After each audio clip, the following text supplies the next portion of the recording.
جنگ بدر میں کفار مکہ کو بڑی شکست کا سامنا کرنا پڑا تھا، جس کی وجہ سے وہ مسلمانوں سے غم اور غصے سے کھول رہے تھے، کیونکہ جنگ بدر کے اندر کفار مکہ کے باپ دادا کو قتل ہوا تھا۔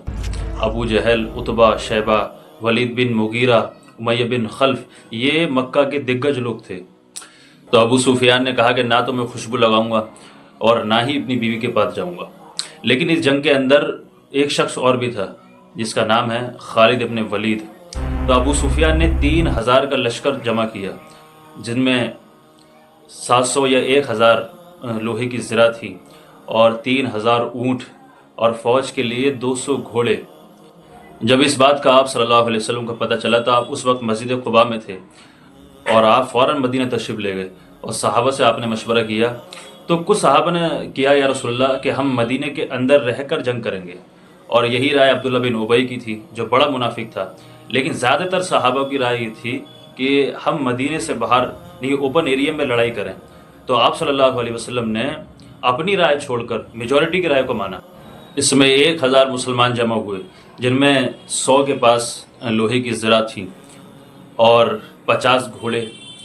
تو آپ صلی اللہ علیہ وسلم اور آپ کے صحابہ جب جنگ کے لیے روانہ ہوئے تو راستے میں عبداللہ بن ابی نے کہا کہ ہم جنگ کیوں لڑیں گے، یہ تو خودکشی ہے۔ تو عبداللہ بن ابی اور اس کے 300 ساتھی کو لے کر وہ جنگ سے بالکل الگ ہو گیا۔ اب یہ 1000 میں سے صرف 700 بچے۔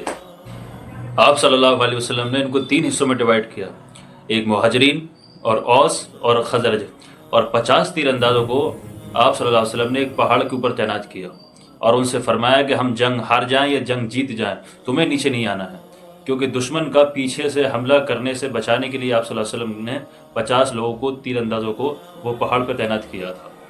جب مسلمان اور کفار مکہ کا سامنا ہوا تو ابو جہل کے بعد ابو سفیان اس لشکر کو لیڈ کر رہے تھے، بائیں طرف اکرمہ لیڈ کر رہے تھے اور دائیں طرف خالد ابن ولید لیڈ کر رہے تھے۔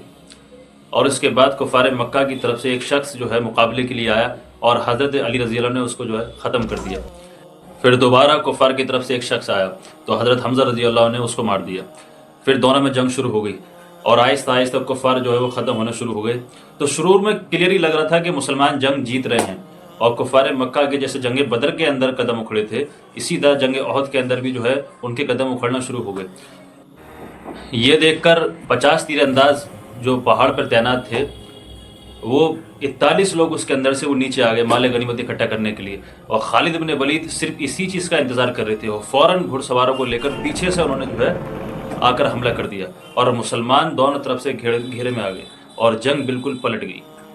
مسلمانوں میں کئی لوگ شہید ہو گئے اور حضرت حمزہ رضی اللہ عنہ کو ایک وحشی نام کے غلام نے شہید کر دیا، اور وہاں ایک افواہ یہ بھی پھیل گئی کہ محمد صلی اللہ علیہ وسلم کو شہید کر دیا۔ اور یہ کیوں پھیلی کہ خالد بن ولید کا ایک گروہ نے محمد صلی اللہ علیہ وسلم کے خیمے پر حملہ کر دیا، اور اس وقت آپ صلی اللہ علیہ وسلم کے پاس 9 صحابہ موجود تھے، جن میں 7 شہید ہو گئے، اور ان میں سے ایک حضرت مصعب بن عمیر بھی تھے، جن کی شکل آپ صلی اللہ علیہ وسلم سے بہت زیادہ ملتی جلتی تھی۔ تو کفار مکہ یہ سمجھے کہ ہم نے محمد صلی اللہ علیہ وسلم کو شہید کر دیا، لیکن کسی طرح سے حضرت طلحہ اور باقی صحابہ نے آپ صلی اللہ علیہ وسلم کو بچائے رکھا، اور کسی طرح سے مسلمان جنگ سے نکل کر آپ صلی اللہ علیہ وسلم کو بچاتے ہوئے پہاڑ پر چڑھ گئے۔ اور کفار مکہ گھوڑوں کے ساتھ پہاڑ پر چڑھ نہیں سکتے، اور بغیر گھوڑے کے اگر چڑھتے تو مسلمان تیر برسا دیتے۔ تو اس پر ابو سفیان نے کہا کہ بس بہت ہوا، اتنا کافی ہے۔ لیکن جاتے جاتے ابو سفیان نے کہا کہ ہم نے کیا محمد کو قتل کر دیا؟ تو اس پر حضرت عمر رضی اللہ عنہ نے فرمایا کہ نہیں، جو تم کہہ رہے ہو وہ سن رہے ہیں۔ تو اس پر ابو سفیان کو بہت غصہ آیا، کیونکہ ان کا مقصد تھا کہ محمد صلی اللہ علیہ وسلم کو شہید کرنا اور مدینے پہ قبضہ کر لینا، لیکن وہ پورا نہ ہو سکا۔ تاریخ میں بہت سارے ہسٹورین کہتے ہیں کہ اس جنگ میں مسلمانوں کو پوری طرح شکست ہوئی، لیکن کچھ لوگ کہتے ہیں کہ مسلمانوں کو شکست تو ہوئی لیکن کفار مکہ کا کوئی مقصد پورا نہیں ہوا۔ لیکن مسلمانوں نے اس جنگ کے اندر یہ بات ضرور سیکھی کہ کبھی بھی اپنے امیر کے خلاف نہیں جانا چاہیے، اور اس کے بعد مسلمانوں نے بڑی بڑی جنگ لڑی لیکن کبھی بھی اپنے لیڈر کی بات کے خلاف نہیں گئے۔ لیکن ابو سفیان اس جنگ کے بعد وہ خاموش نہیں بیٹھے، بلکہ دوبارہ حملہ کرنے کی تیاری کی، اور اس بار 10,000 کا لشکر تیار کیا۔